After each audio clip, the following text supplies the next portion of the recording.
If you've ever been treated like the family failure, hit that like button and subscribe right now. You're not going to want to miss what happened next. My name is Jordan Hayes, and for 26 years I was the disappointment. The sister who gave up on her potential to work retail while my younger brother Cameron built his luxury import business. The failure who managed a basic store while Cameron closed six-figure deals. The embarrassment who lived modestly while Cameron drove a Porsche and wore Rolex watches. What nobody in my family knew was that my retail job was carefully constructed cover. For the past 6 years I'd been the CEO of Meridian Supply Group, a $470 million conglomerate that controlled distribution networks for luxury goods across North America. We owned warehouses in 17 cities, exclusive contracts with 143 international manufacturers, and logistics systems that moved $2.1 billion in products annually. If you imported luxury goods in this country, watches, leather goods, high-end electronics, designer furniture, you dealt with my network. You might not know my company's name, but you paid us one way or another. And I'd kept it completely secret from every single person in my family. The decision to hide my success started 9 years ago when I was 20 and working my first job out of college. Assistant manager at a luxury retail store. I'd graduated with degrees in supply chain management and business analytics, turned down corporate positions at Amazon and Target, and took what my family considered a starter job. My father was mortified. 4 years of college to fold clothes? Cameron's already planning his import business and he's still a sophomore. He has vision. You're wasting your education. My mother sighed dramatically. I had such high hopes for you, Jordan. Cameron's going to be running an empire while you're asking people if they need help finding their size. Cameron, then 18 and bursting with unearned confidence, smirked. Not everyone can handle pressure, sis. Retail's safe. I get it. That moment crystallized everything. My family saw what they expected to see: failure, lack of ambition, playing small. They never thought to ask why someone with my credentials would choose luxury retail specifically. Because I wasn't just learning to manage a store. I was learning luxury supply chains from the inside. Where products came from, how they moved through networks, which distributors controlled which markets, where the real profit margins lived. I was mapping an entire industry while my family assumed I was just good at folding cashmere. Within 2 years I was regional manager overseeing 14 stores. Within 3 I was director of procurement, negotiating directly with international suppliers. Within 4 I'd identified a massive inefficiency. The luxury supply chain was fragmented, expensive, and controlled by outdated intermediaries who added cost without adding value. So I built something better. At 24 I launched Meridian Supply Group with $800,000. Money I'd saved aggressively and invested carefully while living in a tiny apartment and driving a 10-year-old Honda. I partnered with 3 manufacturers who were frustrated with existing distributors. We offered better terms, faster logistics, and transparent pricing. Within 18 months, we had 23 manufacturer contracts and $47 million in revenue. Within 3 years, we'd acquired 2 struggling competitors and hit $180 million. By year 5, we were doing $470 million annually with 287 employees across North America. My personal net worth exceeded $60 million. My annual compensation was $3.2 million base plus equity appreciation. I owned a penthouse downtown, purchased through an LLC. I had investment properties worth $8 million. I could have bought Cameron's Porsche with 1 month's salary and not noticed the expense. But I told my family none of it. Instead, I let them believe I was still in retail management. Regional operations sounded boring enough that nobody asked follow-up questions. I drove my old Honda to family events. I wore practical clothes instead of designer labels. I lived modestly in public while building an empire in private. I was testing something. Would my family ever value me without impressive credentials? Would anyone ever ask about my actual work, my actual life, my actual achievements? The answer revealed itself at every family gathering for 6 years. Cameron's business launched 3 years ago. Hayes Luxury Imports, specializing in high-end European goods. Watches, leather accessories, premium electronics, designer furniture. He raised $200,000 from our parents and their friends, rented a fancy office, hired a sales team, and immediately started acting like he'd built Amazon. Every family dinner became a Cameron highlight reel. His latest shipment from Italy, His newest client, a local celebrity. His growing inventory. His plans for expansion. Cameron closed a $90,000 order last week. Dad would announce to anyone within earshot. Selling Swiss watches to a jewelry chain. That's my son, always thinking big. Mom would beam. And he's only 24. Imagine what he'll accomplish by 30. Then they'd remember I existed. Jordan, you're still doing the retail management thing? Still working for that same company? Still there, I'd say with a smile. Keeps me busy. Well, it's steady work, Mom would say with poorly concealed pity. Not everyone can be an entrepreneur like Cameron. I'd watch my brother soak up the praise, his ego inflating further with each compliment. And I'd take detailed mental notes. What my family didn't see, what they couldn't see because they never looked, was what I saw in my role. Cameron's business was built on my infrastructure. Every luxury import in this region moved through distribution networks I controlled, including his. Hayes Luxury Imports used 3 primary suppliers for European goods. All 3 manufacturers had exclusive North American distribution agreements with Meridian Supply Group. Cameron didn't buy directly from European manufacturers. He bought from my regional distributors, which were subsidiaries of my company.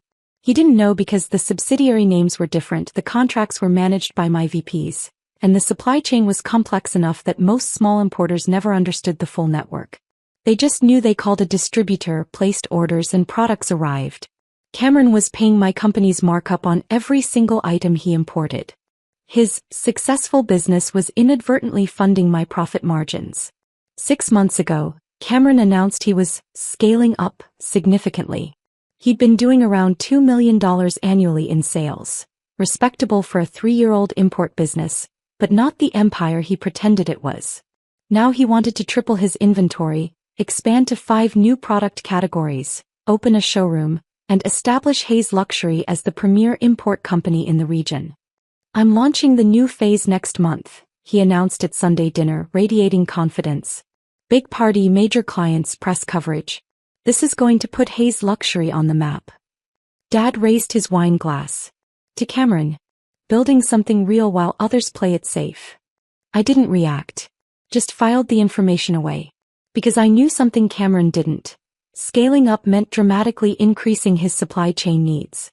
And every new supplier he'd need to access had exclusive contracts with my network. 2 weeks after his announcement, my VP of Distribution, Marcus, forwarded me a routine approval request. New client expanding volume significantly. Hayes Luxury Imports. Requesting access to 12 additional product lines. Estimated $500,000 in quarterly orders. Standard terms. I stared at the request for a long moment. Hayes Luxury Imports. My brother's company, requesting approval to access more of my supply network without knowing I controlled it. Hold on this, I told Marcus. I'll review personally. I spent 6 hours analyzing Cameron's business finances. He'd submitted 3 years of financial statements as part of the expanded access application, standard procedure for larger accounts. The picture wasn't pretty.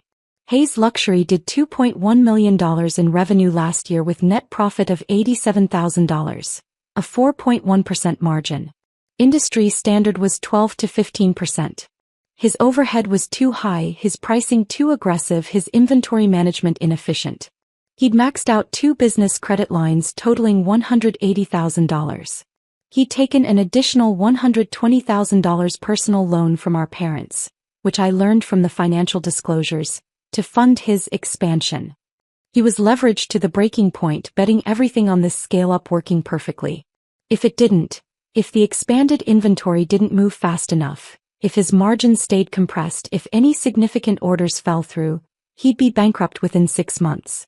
And here he was, requesting access to my premium supply lines so he could dig himself deeper into debt buying inventory at my markup rates. I called Marcus. What's your assessment of Hayes Luxury as a credit risk? Borderline, he said honestly. Revenue's okay, but margins are thin and debt load is concerning. If I didn't know anything else, I'd approve cautiously with a $200,000 credit limit and 30-day payment terms instead of our standard 60-day. Do that, I said. Approve the access but with tight terms. And Marcus? If they miss any payments, I want to know immediately. Understood. I didn't block Cameron's expansion. That would have been vindictive and unfair. But I wasn't going to give him preferential terms either.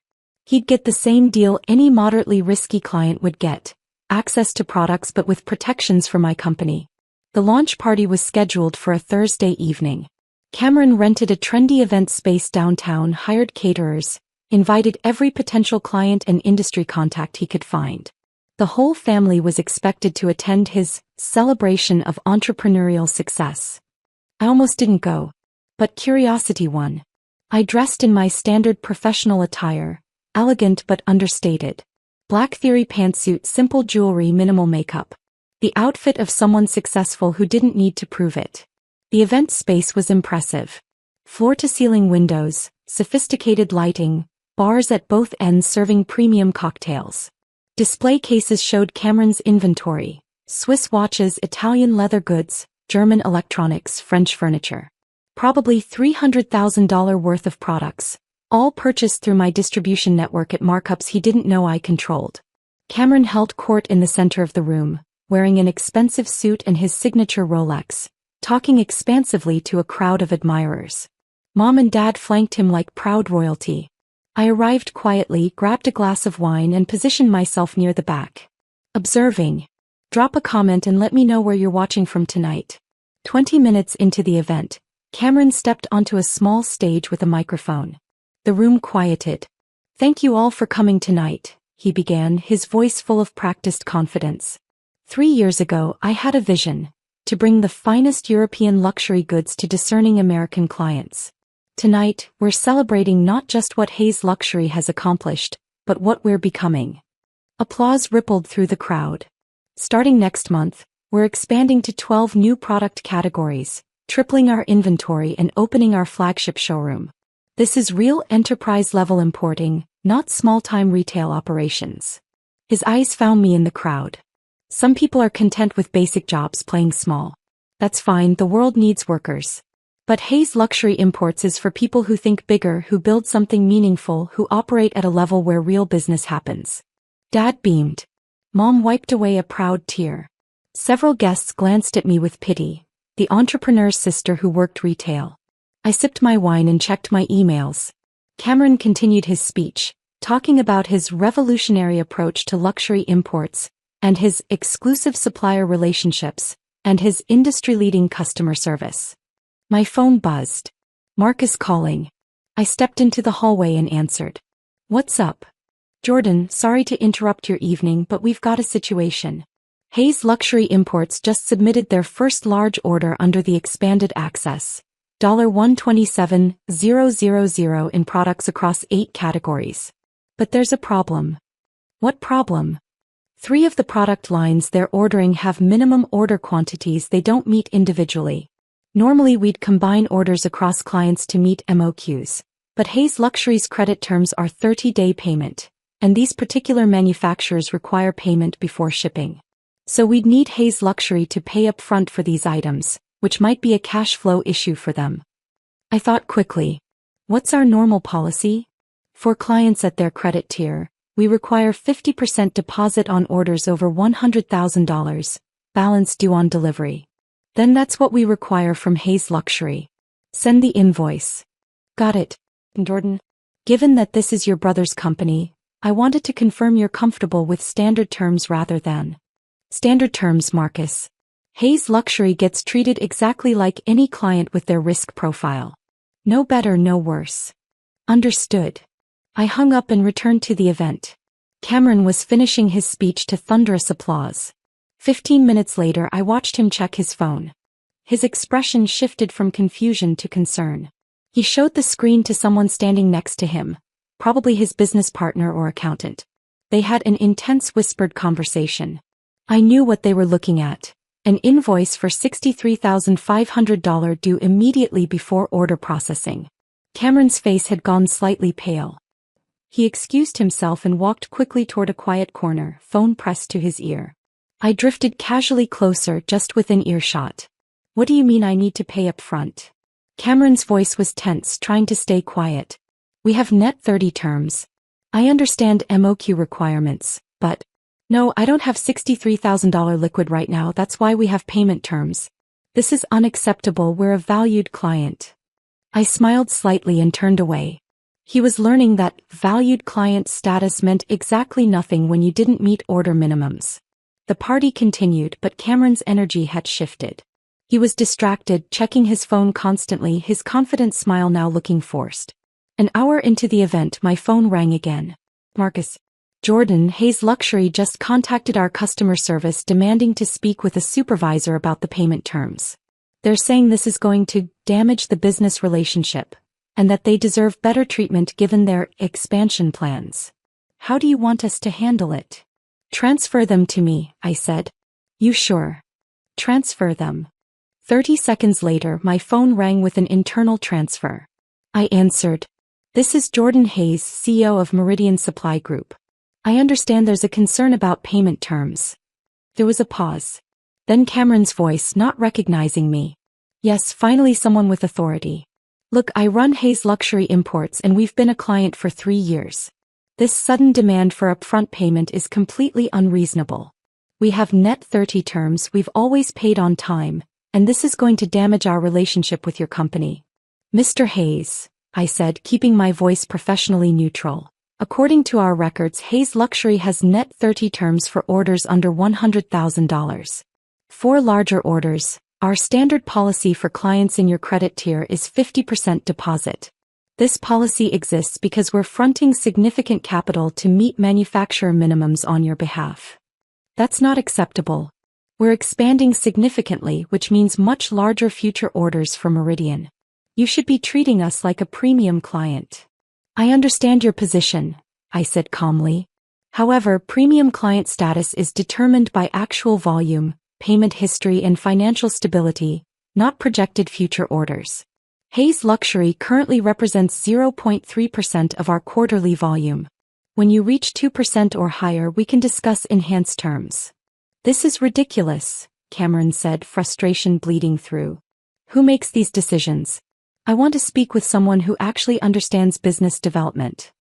You're speaking with her, I said, letting a hint of steel enter my voice. I'm the CEO. I make these decisions. And Mr. Hayes? I understand business development very well. Which is why I know that companies with 4% profit margins and debt-to-equity ratios above 2.5 don't qualify for extended credit terms. You're welcome to pay the deposit and proceed with your order, or you're welcome to find alternative suppliers. Those are your options. Silence on the line. How do you know our margin and debt ratios? He asked slowly.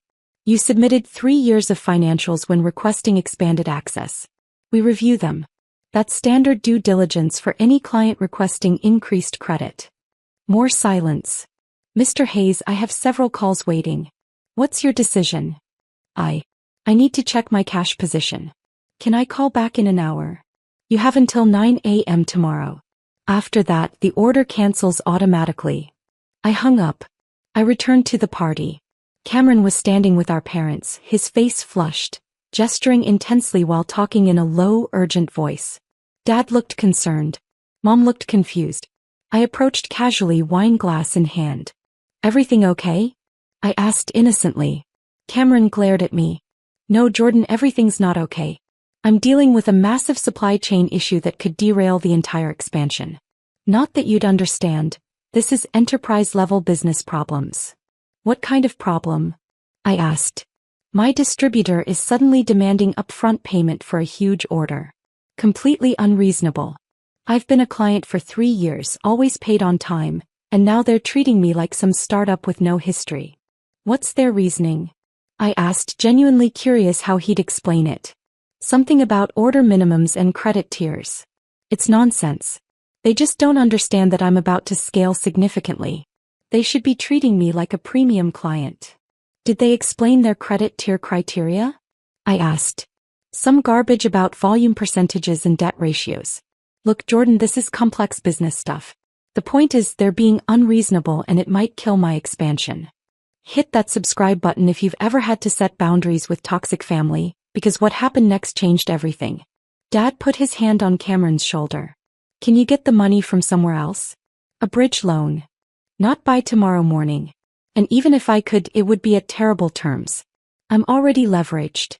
Mom looked worried. We gave you $120,000 6 months ago. Where did that go?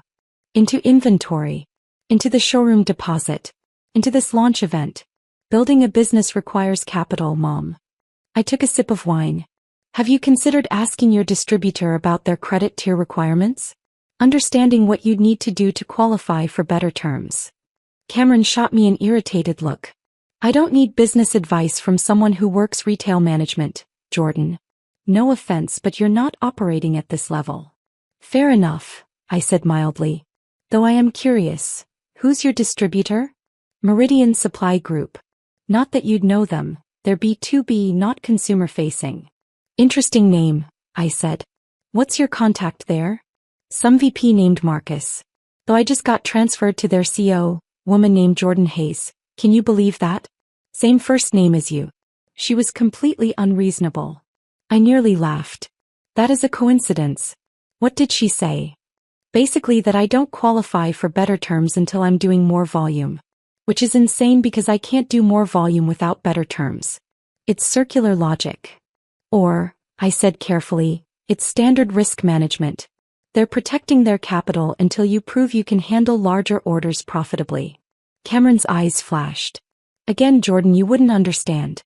This is sophisticated supply chain finance, not retail operations. You're right, I said. I probably don't understand. Though I am curious about one thing. How did Meridian get your financial statements? I submitted them when requesting expanded access. Standard procedure, apparently. And they showed what? Why does it matter? Just curious what kind of financials qualify as premium client worthy in your mind. Cameron's face flushed darker. My financials are fine. $2.1 million in revenue, growing every year, positive profit. The problem isn't my business, it's their inflexible policies. $2.1 million in revenue, I repeated. What was your net profit? That's not your concern. Humor me. $87,000. Which is completely normal for a growth stage business. That's about 4% margin, I said. What's industry standard? Jordan, seriously, stay in your lane. You don't know what you're talking about. Maybe not, I conceded. Though I did study supply chain management in college.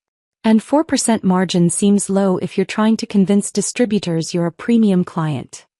Dad interrupted. Jordan, now's not the time for your college trivia. Cameron's dealing with a real crisis. Of course, I said. Sorry.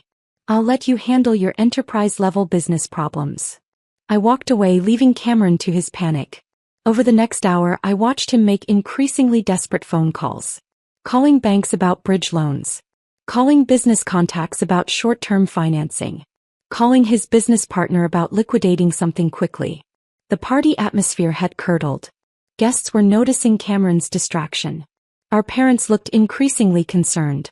The celebration of entrepreneurial success was becoming a showcase of entrepreneurial stress. At 9:30 p.m. Cameron found me near the bar. Jordan. His voice was strained. Can I talk to you privately? We stepped into an empty hallway. I need to borrow $63,000, he said without preamble. Just for 2 weeks, maybe 3. Until some receivables come in. I'll pay you back with interest. I looked at him carefully. You think I have $63,000 liquid? You've been working for 6 years. You must have savings. Cameron, an hour ago you told me to stay in my lane because I work retail management. Now you think I have $63,000 to lend.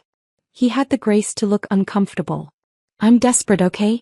This distributor is being unreasonable, and if I don't make this payment, my entire expansion collapses. Please. Why is Meridian being unreasonable? I asked. Specifically. They want payment upfront because of some policy about order minimums and credit tiers. Did you ask what you'd need to do to improve your credit tier? Something about higher volume and better margins and lower debt ratios. Impossible standards.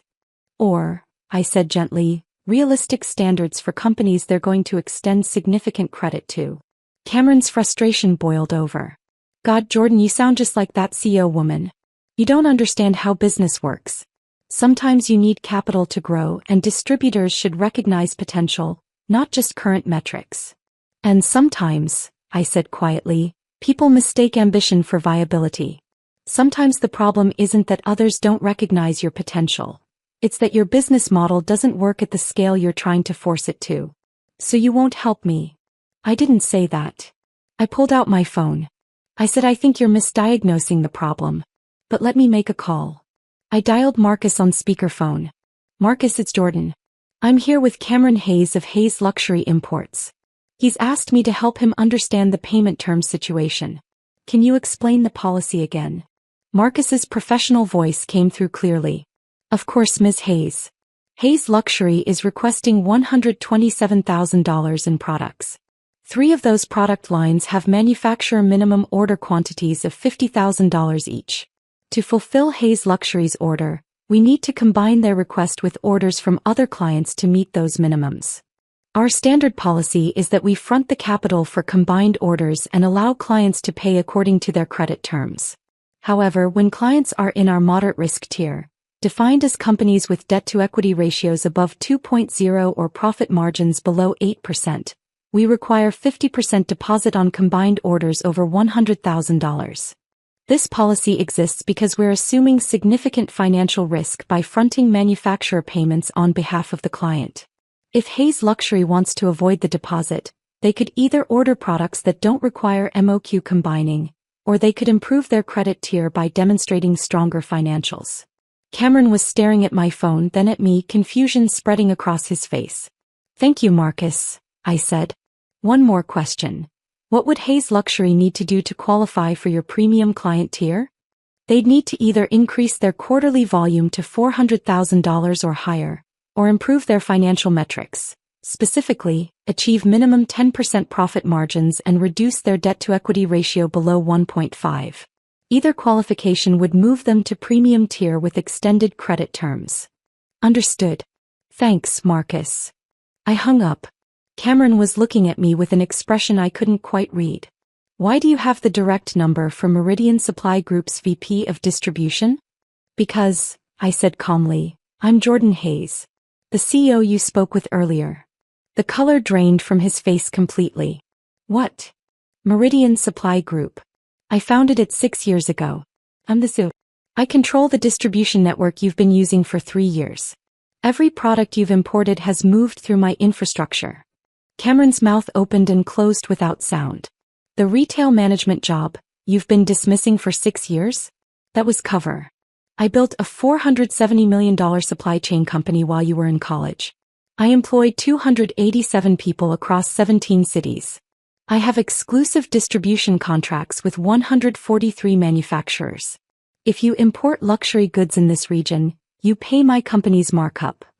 I pulled out my phone and showed him my email signature. Jordan Hayes, Chief Executive Officer, Meridian Supply Group. Including you, I said softly. You've been paying my markup on every item you've imported for 3 years. Your successful business has been inadvertently funding my profit margins. Cameron stumbled backward, his hand reaching for the wall to steady himself. That's not possible. You work retail. I worked retail 9 years ago to learn luxury supply chains. Then I built something better. While you were giving speeches about real enterprise, I was running actual enterprise operations. While you were talking about sophisticated business, I was making sophisticated business decisions, including decisions about your credit terms. The deposit requirement you're panicking about? That's standard risk management for clients with your financial profile. The credit tier system you think is unreasonable? That's how we protect $470 million in annual capital flow. The CEO who wouldn't give you special treatment? That was me, treating you exactly like any moderately risky client. Cameron slid down the wall until he was sitting on the floor, his expensive suit crumpling. Why didn't you tell us? Because I wanted to see if my family would ever value me without knowing my achievements. If anyone would ask about my work, my life, my actual accomplishments. If anyone would treat me with respect without impressive credentials. Every family dinner for 6 years, you talked about your business while I listened. Dad toasted you as someone building something real. Mom pitied me for playing it safe. You told me to stay in my lane at least a dozen times. My voice stayed level, but emotion was leaking through. Not once did anyone ask what I actually did. Not once did anyone wonder if there might be more to my story. You all just assumed I was failing because it made your success feel bigger. Tears were streaming down Cameron's face now. I'm so sorry. I'm so fucking sorry. I know you are, I said. But here's what happens next. Tomorrow morning, you're going to decide if you want to pay that deposit and proceed with your expansion, or if you want to acknowledge that your business model needs fundamental changes. If you proceed with the expansion on your current trajectory, you'll be bankrupt within 6 months. Your margins are too thin, your debt is too high, and your scale-up plan is based on optimistic projections that won't materialize. Alternatively, you could accept that Hayes Luxury needs to reset. Scale back, improve operations, focus on profitability instead of growth. Build a sustainable business instead of an impressive facade. I crouched down to his level. I can help you, not as your sister giving you a pass, but as an industry expert who's built what you're trying to build. But it requires you acknowledging reality. It requires you accepting that you don't have all the answers. It requires you treating me like someone with valuable expertise, not like your retail working sister who doesn't understand your level. Cameron wiped his eyes. What would you do? If you were me, I'd cancel the expansion. I'd focus on the 3 product categories where you have the highest margins. I'd cut overhead by 30%. Smaller office, smaller team, fewer expensive launches. I'd spend 6 months improving operations until your profit margin hit 12%. Then I'd expand carefully, one category at a time, financing through cash flow instead of debt. That doesn't sound very exciting, he said weakly. It's not, I agreed. It's boring, careful, sustainable business building. It's what I did for 6 years while you were giving speeches about thinking big. It's how you build something real instead of something that looks impressive until it collapses. I stood up. You have until 9 a.m. tomorrow to decide about the deposit. You have longer to decide about the rest. But Cameron, if you take my advice and accept help rebuilding Hayes Luxury properly, I'll provide resources, expertise, and connections. If you reject it and insist on proceeding with your current plan, I'll treat Hayes Luxury exactly like any other client. No better, no worse. Those are your options. I walked back toward the party, leaving him sitting in the hallway. The next morning, Cameron called Marcus at 8:47 a.m. and canceled the large order. He also requested a meeting with Meridian's business development team to discuss strategic restructuring. That meeting happened in my conference room 2 days later. Cameron, his business partner, their accountant, and me with my full executive team. We spent 4 hours doing brutal analysis of Hayes Luxury's operations. Every inefficiency, every margin problem, every operational issue. Cameron sat through it with remarkable humility, asking questions, taking notes, acknowledging mistakes. At the end, I presented a restructuring plan. Cancel the showroom lease. Lay off 4 of 7 employees. Exit 5 of 8 product categories. Focus exclusively on Swiss watches, Italian leather, and German electronics. The categories where Hayes Luxury had proven margins above 15%. Cut all marketing spending. Operate lean for 18 months while rebuilding profitability. If you execute this plan, I said, Hayes Luxury becomes profitable within 90 days and cash flow positive within 6 months. At that point, we can discuss expansion, but careful, funded expansion, not debt-fueled gambling. Cameron looked at the plan for a long time. Then he looked at me. Will you help me? Really help, not just tell me what to do but teach me how to do it right. Yes, I said. But this is professional help, not family favoritism. You'll meet with my operations VP weekly. You'll implement every recommendation. You'll provide full financial transparency. And if you stop executing, I stop helping. Understood. Understood. That was 9 months ago. Cameron executed the restructuring exactly as planned. It was brutal, laying off people he'd hired, canceling the impressive showroom, admitting to clients that Hayes Luxury was scaling back. But it worked. Within 3 months, his profit margin hit 14%. Within 6 months, he'd paid off 1 credit line completely. Within 9 months, Hayes Luxury was doing $800,000 in annual revenue with $156,000 in net profit. A 19.5% margin that made it one of the most profitable small luxury importers in the region. Our family dinners changed dramatically. Dad asked me about business strategy, actually listening to my answers. Mom told her friends about both my children's successful businesses. Cameron asked my advice on everything from vendor negotiations to hiring decisions. But the biggest change was in Cameron himself. He stopped performing success and started building it. He stopped talking about being impressive and started focusing on being profitable. He stopped dismissing expertise and started seeking it out. Last month, Hayes Luxury placed its largest order ever with Meridian, $240,000 in inventory, paid through standard net 60 terms because Cameron had finally qualified for premium client tier through consistent performance and strong financials. When he got the approval notification, he called me immediately. "Jordan, I just got upgraded to premium tier. Thank you for everything. You earned it," I said. "Through 9 months of hard work and honest business building. Can I take you to dinner? Not to talk about business. Just to say thank you. And to actually get to know my sister. The real you, not the person I assumed you were." We had dinner last week. 3 hours of conversation about life, dreams, mistakes, growth. He told me about the pressure he'd felt to be the golden child, how it had driven him to build something impressive rather than something sustainable. I told him about the years of being invisible, how it had taught me to find validation internally rather than externally. "I wasted 6 years competing with you," he said, "when I should have been learning from you."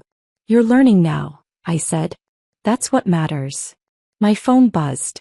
A text from Dad: "Sunday dinner at our place. Both of you. Mom's making your favorite, Jordan. She asked what you actually like for the first time in years." I showed Cameron the text. He smiled. "Progress. Small steps," I agreed. "But steps forward." If you've ever had to walk away from people who couldn't see your value, or build success in silence while others took credit, or set boundaries that felt impossible, tell me your story in the comments. What would you have done? Does any of this feel familiar? Because sometimes the greatest gift you can give someone isn't money or opportunity. It's reality. Especially when that reality shatters the comfortable fiction they've built about themselves and about you. And sometimes being family means caring enough to let someone fail so they can learn how to succeed for real.